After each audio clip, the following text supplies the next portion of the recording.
You don't have a money problem. That might sound wrong, especially if your bank account feels tight, your savings feel embarrassing, or you've told yourself for years that you're just bad with money. But stay with me for a moment, because if money were the real problem, then every time you earned a little more, things would finally feel easier. And maybe they do, for a short while. A raise, a bonus, a better month than usual. For a brief moment, you breathe, and then somehow, quietly, you're right back where you started. Same stress, same anxiety, same feeling that money slips through your fingers, no matter how careful you try to be. That's not a math problem. That's not a discipline problem. That's something deeper. Let me ask you something uncomfortable. Be honest. Do you see someone calm, in control, and steady? Or do you see basically the same situation, just with slightly bigger numbers and slightly bigger worries? Most people don't fail financially because they don't know what to do. They fail because who they believe they are keeps pulling them back to familiar patterns. And here's the part nobody tells you. You don't rise to the level of your goals. You fall to the level of your identity. If deep down, you see yourself as someone who can't save, then saving will always feel unnatural, temporary, like you're holding your breath. If you see yourself as someone who's always struggling, then even good months won't last. Something will happen. Something always does. Not because you're unlucky, but because your behavior is constantly trying to stay loyal to the story you tell about yourself. Think about the last time you tried to get your finances together. You probably started strong. You paid attention. You made rules. You felt responsible for once. And then life interrupted. A bad day. A stressful week. An invitation you didn't want to say no to. A small purchase that felt deserved. And just like that, the plan unraveled. Not dramatically, quietly. And afterward, you didn't think that strategy didn't work. You thought, this is just how I am. That sentence right there is the most expensive thought you'll ever have.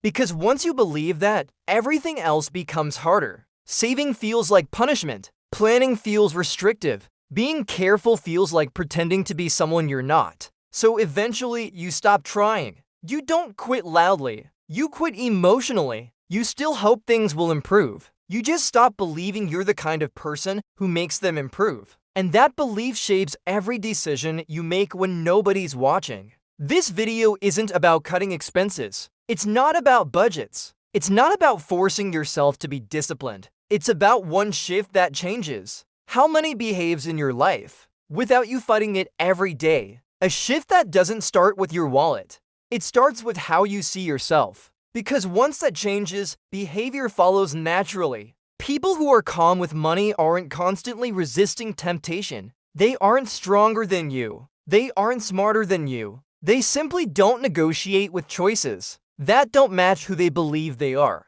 And that's the part that feels almost unfair. Because you've probably been trying to control money with effort, when the real lever is identity. Effort gets tired. Identity doesn't. When you act against your identity, it feels exhausting. When you act in alignment with it, it feels normal. That's why some people seem naturally good with money. Not because they were born that way, but because they've built an identity that makes good decisions automatic. And here's the good news. Identities are not fixed. They're built quietly, slowly, through repeated proof. Not through motivation, not through guilt, not through pressure. Through small actions that change how you see yourself. If you've ever felt like you're constantly starting over financially, if you've ever wondered why understanding money hasn't translated into feeling secure, if you've ever felt ashamed that you should be better at this by now, this is about you, not about fixing your money, about fixing the invisible force underneath it. In the next part, even when they're trying their best,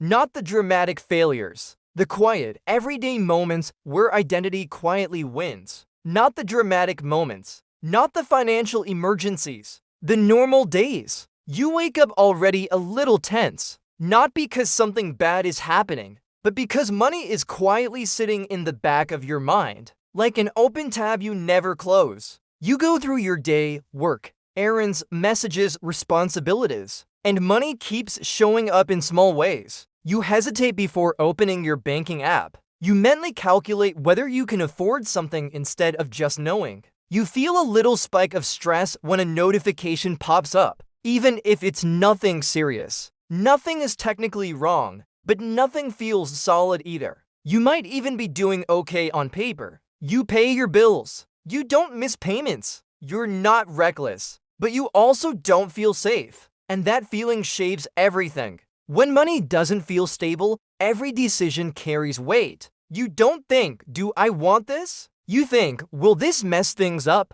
You don't plan long-term because short-term feels uncertain. You don't enjoy spending because guilt follows it. You don't enjoy saving because it feels fragile, like it could disappear at any moment. So you live in this strange middle space, not broke enough to panic, not secure enough to relax. That's where most people get stuck. And what makes it worse is how invisible the problem feels. From the outside, you look fine. No one sees the mental math. No one sees the quiet stress. No one sees how often you tell yourself, I'll figure it out later. Later becomes months. Months become years. And slowly, without noticing, you start adapting your life around financial uncertainty. You say no to things you actually care about. You say yes to things that give short-term relief. You delay decisions because clarity feels expensive. You might even joke about it. I'm just bad with money. Money comes and goes. I'm not really a saver. Those jokes land because they feel true. And every time you say them, you reinforce the identity. Here's another common scene. You decide to get serious. Maybe it's January. Maybe it's after a stressful month. Maybe it's after checking your balance and feeling that familiar drop in your stomach. You promise yourself things will be different. You'll be more careful. You'll be more responsible. You'll finally stick to a plan. For a while, it works. You feel in control. You feel proud. You feel like a different version of yourself. And then something small breaks the streak. Not a disaster.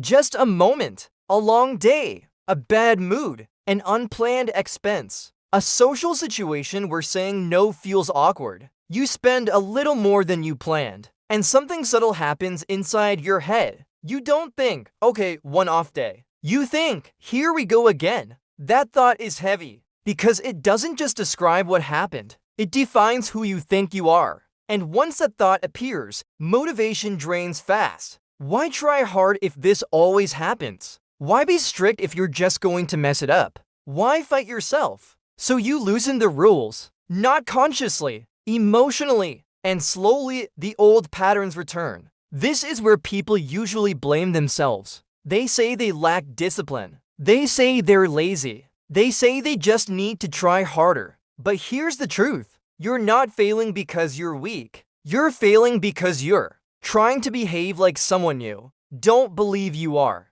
Imagine trying to act confident while constantly thinking, I'm not confident. Every action feels forced. Every mistake feels like proof. Every slip feels personal. That's what money feels like for a lot of people. You're not just managing numbers. You're managing shame. You're managing doubt. You're managing the fear that this is as good as it gets. And because that's uncomfortable, your brain looks for relief. Relief doesn't always look reckless. Sometimes it looks reasonable. I deserve this. I work hard. I'll fix it next month. Those thoughts don't feel like self-sabotage in the moment. They feel like kindness. And that's why this loop is so hard to escape. You're not choosing chaos. You're choosing comfort. Temporary comfort over long-term stability.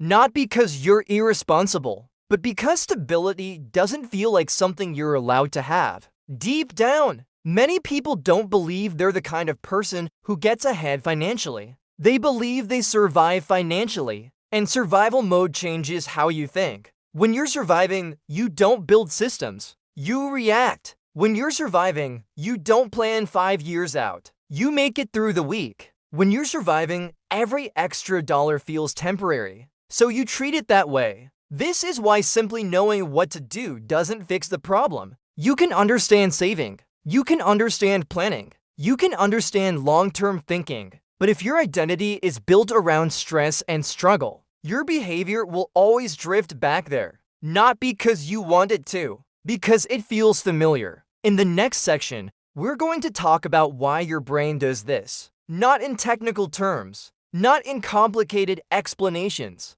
but in a simple way that makes all of this finally make sense. Why effort alone keeps failing, why willpower burns out, and why identity quietly controls your financial life. To understand why money feels so hard, you have to stop thinking of your brain as a calculator. Your brain is not designed to make optimal financial decisions. It's designed to keep you safe. Safe from uncertainty, safe from discomfort, safe from anything that feels like a threat. And here's the key idea most people miss. Your brain treats identity like a home thermostat. It has a set temperature it believes is normal for you. It panics, not loudly, quietly. Let's say your internal thermostat says, "I'm someone who struggles with money." You don't consciously think this every day. It lives underneath your thoughts. Now imagine you start saving consistently. At first, it feels good. But over time, something strange happens. You start feeling uneasy. Not because saving is bad, but because it's unfamiliar.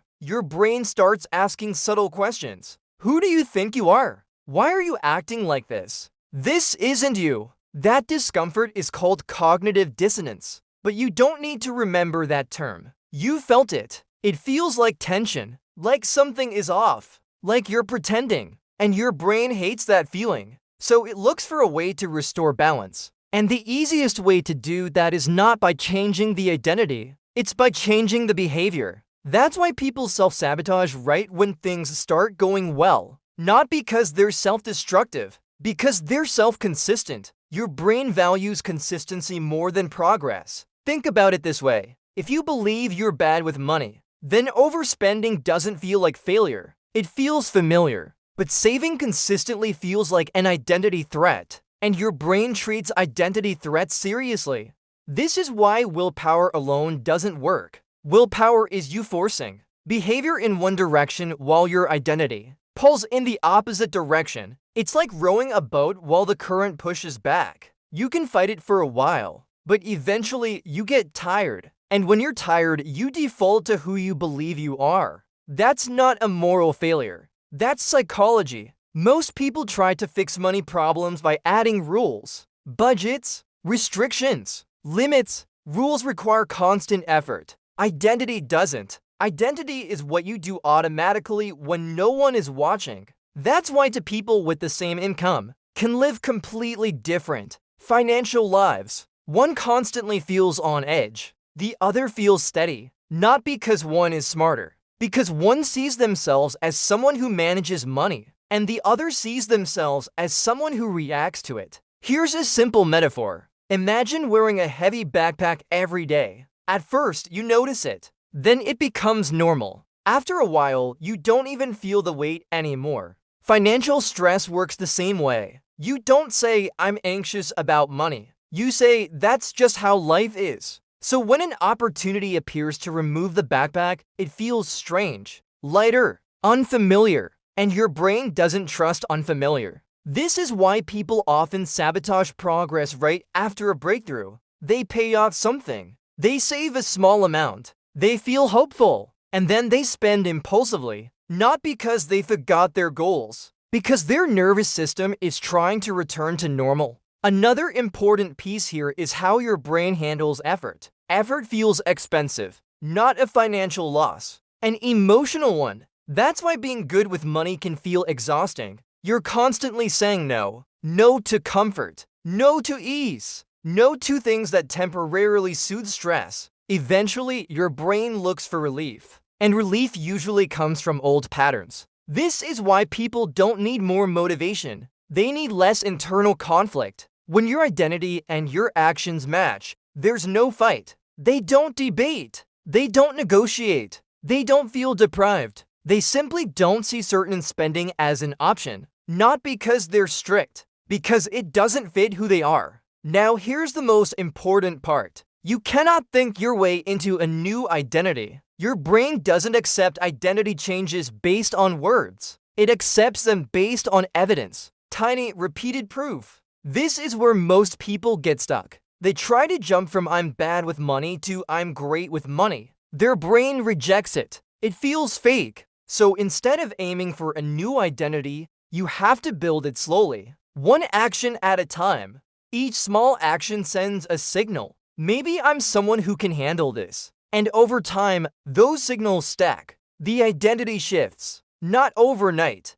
but permanently. In the next section, we're going to talk about the invisible cost of staying stuck in the old identity, not just in dollars, in time, in stress, in the version of your life that never gets built. Most people think the cost of bad money habits shows up as overdrafts, missed savings, or numbers on a screen. That's the obvious part. The real cost is much quieter. It shows up in how you think, how you choose, how much of your life stays on hold. When money feels unstable, you don't just lose dollars. You lose time. You delay decisions because they feel risky. You postpone plans because they feel irresponsible. You wait for someday to feel ready, and someday rarely comes. Think about how many choices you've made by avoiding discomfort instead of moving toward growth. Staying in a job longer than you should because leaving feels dangerous. Saying yes to work you hate because you don't have a cushion.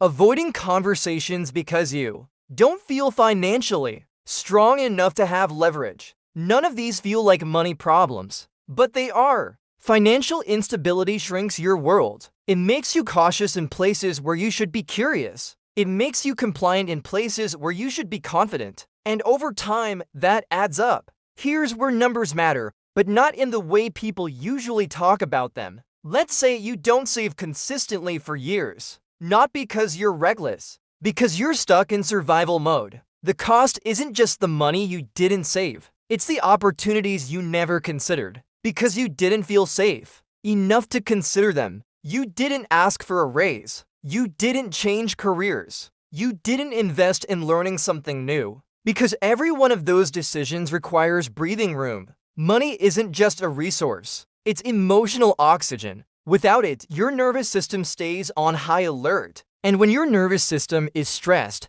your brain narrows its focus. It stops thinking long-term. It stops planning strategically. It just tries to get through the next problem. You're constantly scanning for threats. Will this expense hurt? Will something unexpected happen? What if next month is worse? That mental load is heavy, and it affects everything. You become less patient, less creative, less willing to take healthy risks. Over time, you adapt to this state. You lower your expectations. You tell yourself things like, I don't really need much. I'm fine keeping things simple. I'm not aiming for anything big. Sometimes that's true, but often it's a protective story. Because wanting more feels dangerous when you don't trust your ability to handle money. Here's another invisible cost. When you don't believe you're good with money, you outsource decisions. You avoid looking at accounts. You avoid making plans. You let money happen to you instead of directing it.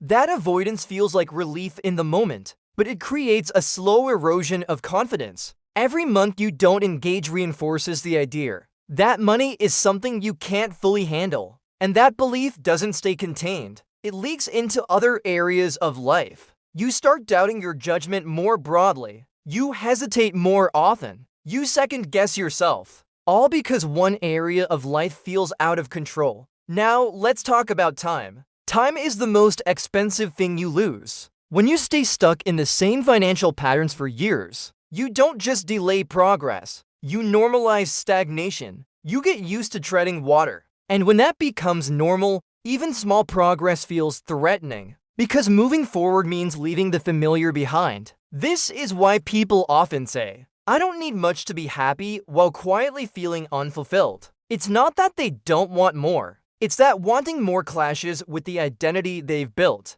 And identities protect themselves. Here's the hardest part to accept. The longer you stay in the old identity, the more evidence your brain collects to support it. Every missed goal, every restart, every abandoned plan, they don't just pass. They become proof. See, this is who you are. That proof makes the next attempt harder. Not because you're weaker, because you're fighting a stronger story. And this is where years quietly disappear. Not in dramatic failure, in slow repetition. Same stress, same habits, same conversations with yourself. This is the real cost. not being broke, being stuck. But there's a turning point, not a big event, not a sudden win, a shift in how you relate to yourself around money. In the next section, we're going to talk about that turning point, the moment when people stop trying to counter